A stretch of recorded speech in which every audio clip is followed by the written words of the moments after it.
1000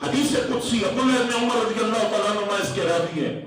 آپ فرماتے ہیں حدیث قدسی ہے، حدیث قدسی جس میں رب اپنے بندوں کو فرماتا ہے بزبان مصطفیٰ، اپنے نبی کی زبان سے رب اپنے بندوں سے کوئی بات فرماتا ہے.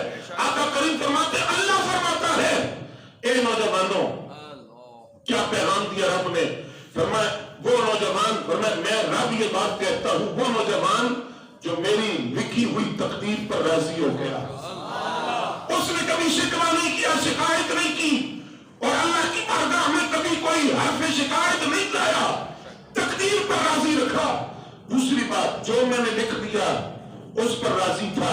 پہلی بات تقدیر پر ایمان لایا، یاد رہے گی باتیں، تقدیر پر ایمان رکھا اور میرے لکھے ہوئے پہ راضی رہا. تیسری بات جو رزق میں نے اس کو دیا اس پر کبھی اس نے بے صبری کا مظاہرہ نہیں کیا، کبھی شکوہ نہیں کیا، اس رزق کے اوپر اس نے قناعت کی ہے.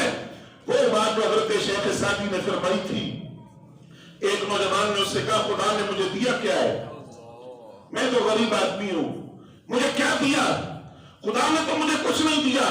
آپ نے فرمایا تو یہ بتا، میں تجھے 1000 درہم دوں، اپنا ہاتھ دے گا مجھے، ہاتھ کاٹ کے دے گا؟ تو حضرت شیخ سعدی سے کہنے لگا نہیں ہاتھ کیوں کاٹ کے دوں؟ فرمایا پھر 2000 دینار لے لے، دوسرا ہاتھ کاٹ دے. نہیں. فرمایا 3000 لے لے، پاؤں کاٹ دے. نہیں. فرمایا تو پھر تو یہ کیوں کہتا ہے کہ خدا نے تجھے کچھ نہیں دیا؟ ہزاروں دینار کی تو نعمتیں تیرے وجود میں اور تو کہتا ہے تجھے خدا نے دیا کچھ نہیں. تو فرمایا عبداللہ ابن عمر فرماتے رب فرماتے اس نوجوان سے کہ جس نے میرے رزق پر قناعت کی، صبر کیا، شکوہ نہیں کیا، اور چوتھی بات کہ اس نے میری رضا کی خاطر اپنی نفسانی خواہشات کو چھوڑ دیا، اپنی شرمگاہ کی حفاظت کی، اپنی زبان کی حفاظت کی، اپنے کردار کو ستھرا رکھا. فرمایا جس بندے میں یہ 4 باتیں موجود ہو، اگلی گل سنو گے، اللہ فرماتا ہے میرے نزدیک اس نوجوان کا مقام اس طرح ہے جس طرح نوری مخلوق فرشتوں وہ نوجوان جس نے یہ 4 باتیں. اور پھر حضور مخاطب ہوئے نوجوانوں سے، فرمایا یا معاشر الشباب، اے نوجوانوں کے گروہ. پہلی بات تو حضور نے فرمایا، والدین بڑی توجہ سے سنیں ذرا اس کو. فرمایا یا معاشر الشباب، اے نوجوانوں کے گروہ، تم میں سے جو طاقت رکھتا ہے وہ فوراً نکاح کر لے. کیا کرے؟ فوراً نکاح کرے. طاقت رکھتا ہے. طاقت کے یہاں مفہوم یہ بیان کیا کہ مالی طور پر اگر اخراجات اٹھا سکتا ہے تو وہ فوراً نکاح کر لے. اور اخراجات میں لاکھوں کا بینک بیلنس ہونا ضروری نہیں، گھر کا خرچہ چلا سکتا ہو، گزر اوقات ہو سکتا ہو. فرمایا وہ فوراً نکاح کرے. کیوں؟ فرمایا اے نوجوانوں کے گروہ جب تم نکاح کر لو گے تو 2 باتوں کی گارنٹی میں محمد عربی تمہیں دیتا ہوں. فرمایا تمہاری نگاہ بھی جھک جائے گی، تمہاری شرمگاہ بھی محفوظ ہو جائے گی. ان 2 باتوں کی گارنٹی مجھ سے لے لو. اگر نکاح کر لو گے. دوسری حدیث تو کنز المال کی ہے، مسلم شریف کی تھی.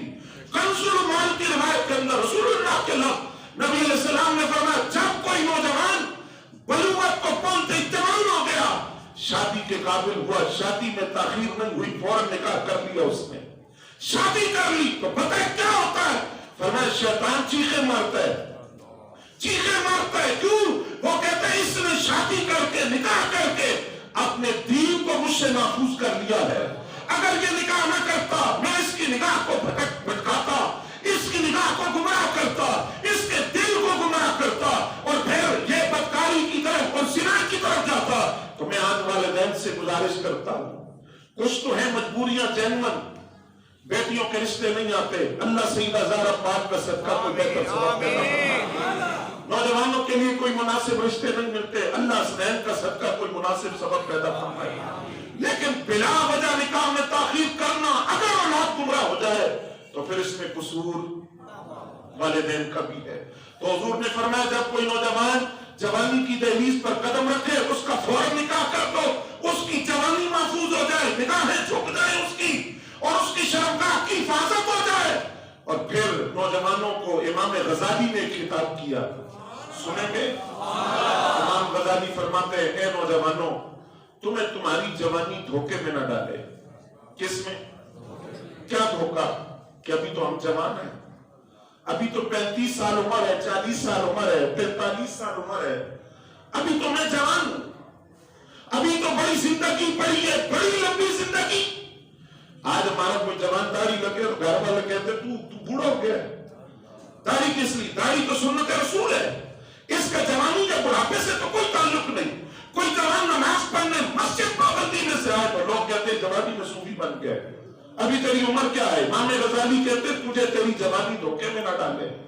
کتنے نوجوان اس دھوکے کی وجہ سے برباد ہو گئے. وہ یہی سوچتے رہے کہ ابھی تو ہم جوان ہیں, ابھی بڑی لمبی زندگی پڑی ہے, نمازیں پڑھ لیں گے, روزے رکھ لیں گے, زکات دے لیں گے, بڑی لمبی زندگی ہے, مال خدا نے دیا, حج نہیں کرتے, حج فرض ہے, وہ کہتے کر لیں گے, بڑی لمبی زندگی پڑی ہے. امام غزالی کہتے ہیں اس دھوکے نے کئی نوجوانوں کو مروا دیا. آپ فرماتے ہیں وہ نوجوان جو جوانی کی وجہ سے دھوکے میں ہے, مثال دیتے ہیں, آپ سنیں گے. آپ فرماتے ہیں ایک بادشاہ ہے, وہ ایک بندے کو بلا کر اس کے ہاتھ میں ٹوکری دیتا ہے. اس کو کہتے ہیں یہ سامنے باغ ہے, باغ میں چلا جا, یہاں سے اچھا اچھا پھل چن کر لا, جس پگڈنڈی سے تو گزر جائے گا تو پلٹ کے نہیں آ سکتا. پھل چن کر لے آ, جتنا پھل لائے گا اتنا تجھے انعام مل جائے گا, لیکن باغ سے باہر آ گیا دوبارہ نہیں جانے دوں گا. اب وہ بندہ ہاتھ میں ٹوکری پکڑ کر, امام غزالی کہتے ہیں ٹوکری پکڑ کے باغ میں داخل ہوتا ہے, پھل دیکھتا ہے تو وہ سوچتا ہے کہ پھل ٹھیک ہے, یہ بھی ہے, آگے بھی تو ہے, آگے سے چن لوں گا. آگے جاتا ہے تو کہتا ہے آگے بھی ہے, اس سے اچھا ہوگا, آگے سے چن لوں گا. یہ سوچتے سوچتے وہ باغ کی پگڈنڈی سے گزرتے گزرتے اچانک باغ سے باہر آ جاتا ہے اور بادشاہ کے سامنے آ کر کھڑا ہوتا ہے. تو بادشاہ پوچھتا ہے کیا لایا ہے؟ تو وہ کہتا ہے کہ میری ٹوکری تو خالی ہے, اس میں کچھ نہیں, میں تو سوچتا رہا کہ آگے سے چن لوں گا, آگے سے چنوں گا, آپ مجھے اجازت دیں تو میں دوبارہ واپس جاؤں, ہاتھ چن کر لاؤں. اس نے کہا وہ ایک ہی موقع تھا جو تم نے ضائع کر دیا, اب تو نہیں کر سکتا. وہ سنو گے گل, امام غزالی مثال دے کر فرماتے ہیں وہ جو بادشاہ تھا نا وہ اصل میں اللہ کی ذات ہے, اور وہ جو ٹوکری اس نوجوان کے ہاتھ میں دی تھی وہ اعمال نامہ ہے, اور جو باغ کے اندر بھیجا تھا وہ دنیا تھی, جو پھل چننے تھے وہ نماز تھی, وہ روزہ تھا, وہ زکات تھی, وہ حج تھا, اور وہ بندہ اصل میں حرم کا ہر بندہ تھا. لیکن بندے نے کیا کیا؟ اعمال کی ٹوکری ہاتھ میں تھی, نماز کے لیے اذان کی آواز آئی تو وہ کہتا ہے کل پڑھ لوں گا, کل آیا تو کہنے لگا پرسوں پڑھ لوں گا, ماہ رمضان آیا تو کہنے لگا اگلے سال رکھوں گا, ابھی تو بڑا لمبا وقت پڑا ہے. پھر آج کا موسم آیا, مالی طاقت تھی, جانی طاقت تھی, آج فرض تھا, کہنے لگا اگلے سال کر لوں گا. یہی سوچتے سوچتے اچانک موت آئی اور وہ رب کے سامنے کھڑا تھا. تو رب نے پوچھا کیا نام ہے؟ تو کہنے لگا یا اللہ ٹوکری دے کے تمہیں بھیجا تو تھا, تو میں نے تمہاری بھی تو بڑی لمبی زندگی پڑی ہے, تو مجھے واپس بھیج, میں واپس جاؤں, میں واپس وہاں سے اعمال کا پھل چن کر لاؤں. تو رب فرمائے گا اپنے وہ دنیا دارالعمل ہے, یہ دارالجزا ہے, جہاں تو لے آیا اس پر بدلہ ملے گا. تو امام غزالی کہتے ہیں نوجوانوں تمہیں تمہاری نوجوانی دھوکے میں نہ ڈال دے. کتنے نوجوان اس دھوکے کی وجہ سے دنیا سے پریشان حال چلے گئے, وہ اسی زون کے اندر, اسی زن کے اندر, اسی بدگمانی میں مبتلا تھے کہ ہماری تو بڑی جوانی ہے. فرمایا جوانی اس طرح گزارو جس طرح عبداللہ ابن عباس نے گزاری. نبی علیہ السلام کا وصال ہوا تو صرف 13 سال عمر تھی عبداللہ ابن عباس کی, کتنی, لیکن اس وقت ان سے بڑا محدث کوئی موجود نہیں تھا, ان سے بڑا عبادت گزار.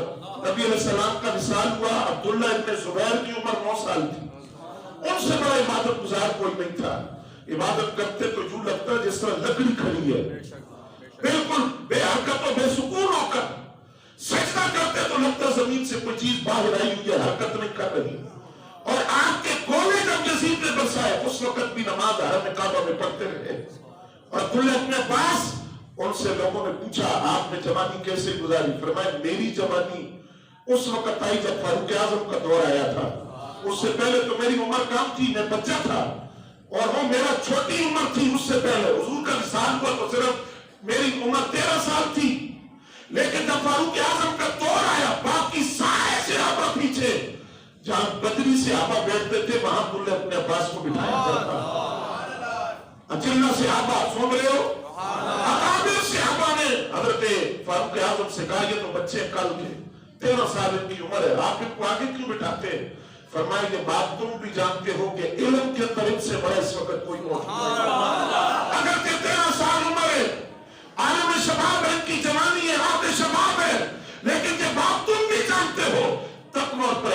کے اندر ان کا کوئی مقابلہ نہیں ہے، علم کے اندر ان کا کوئی مقابلہ نہیں، حدیث کے اندر ان کا کوئی مقابلہ نہیں۔ اور یہی عبداللہ ابن عباس کہتے ہیں مجھے پتہ چلتا کہ فلاں شہر کے اندر کسی آدمی کے پاس نبی علیہ السلام کی ایک حدیث ہے جو میرے پاس نہیں ہے۔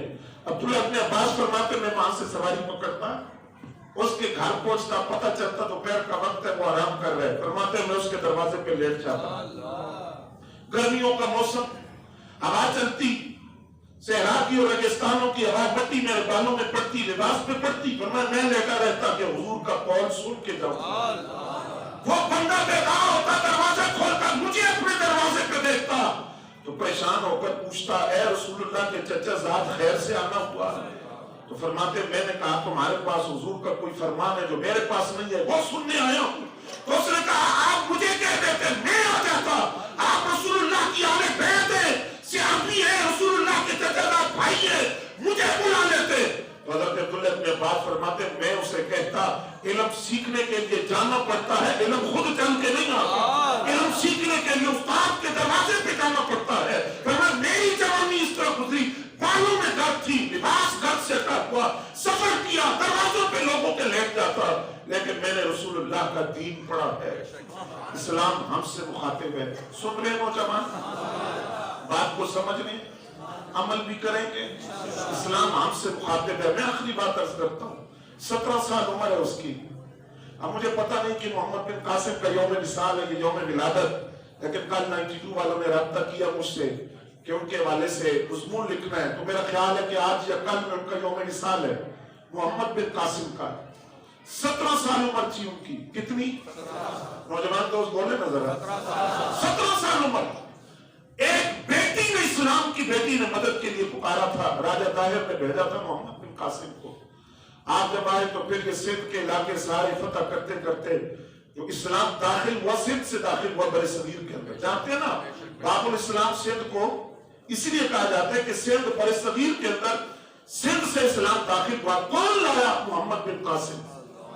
17 سال عمر تھی، راجہ طاہر کو پتہ چلا کہ محمد بن قاسم تو فتوحات کرتے کہاں کہاں پہنچ گیا، تو اس نے عورت کو بھیجا۔ ایمان کس طرح برباد کیا جاتا ہے، عورت کو بھیجا شراب دے کر۔ عورت سچ دھج کے محمد بن قاسم کے سامنے آئی، 17 سال کا نوجوان، آپ تصور کر سکتے ہیں، وہ عالم شباب کی پہلی سیڑھی پر ابھی قدم رکھا تھا، شراب سامنے لا کر رکھی گئی، عورت خود بھی سچ دھج کے آئی، رات ساری گزر گئی، محمد بن قاسم کی نظریں قرآن سے نہیں تھی، رات ساری گزر گئی۔